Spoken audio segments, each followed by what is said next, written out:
Mi salmini on fof mi landike siɗon e jam. Hande ko lendi 16 décembre 2024. Mi feƴƴinanen ɗo information chef d'état ɓen ka CEDEAO o waɗi tumbodiral ɗo balɗe ɗiɗi Abuja ɗum koye nder leydi Nigeria. Ka tumbodiral maɓɓe ko ministre ɓe affaires étrangères pays membre CEDEAO on adi on tumbodirde.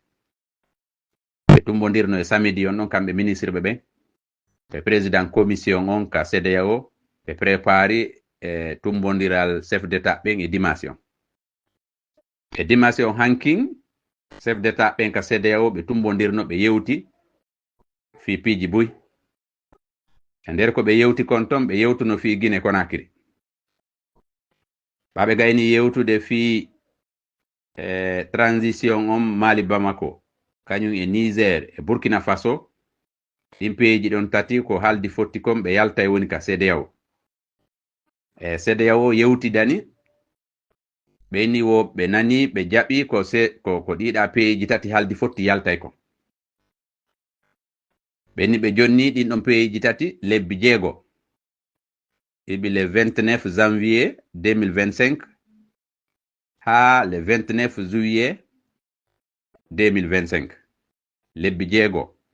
Si tawi ɗin peeji ɗon tati jaɓaali tertade ko jokki kon artita ka CEDEAO, ara kamɓe CEDEAO ɓe newni ɓe yaltini ɓe fes e nder CEDEAO. Ɓaɓe gayni yewde ɗum ɓe yewtuno fi Guinée Conakry. Guinée Conakry kadi ko transition mo CNRD fuɗɗi on ɗo depuis le 5 septembre 2021. E CNRD no ƴettidano ahadi kamɓe CEDEAO ɓe haldi fotti transition mo 24 mois.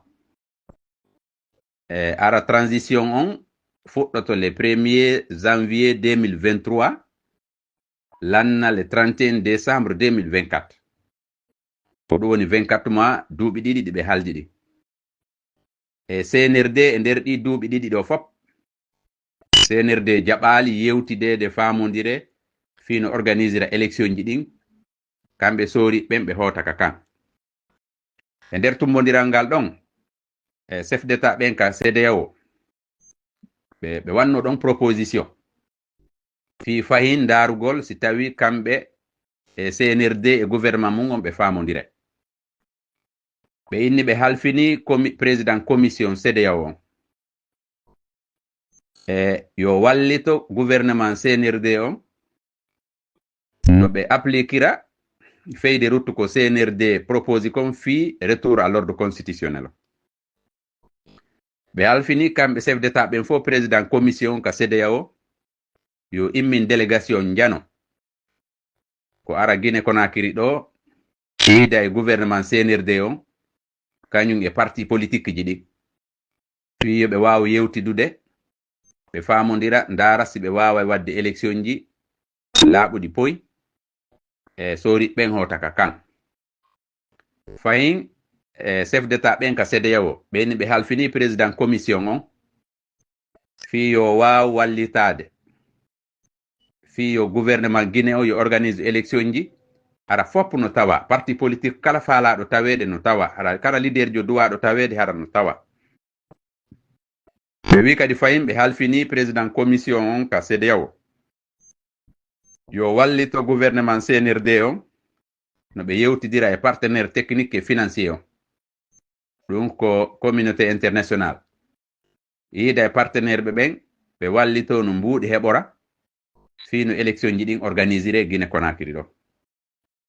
Ɓe halfini kadi président commission on ka CEDEAO fi yo wallito Guinée Conakry no ɓe heɓira technicien ɓe yimɓe anduɓe fi élection no organisirte no ɓe wallitora gouvernement CNRD o ala ko no élection ji ɗin organisire dans un bref délai.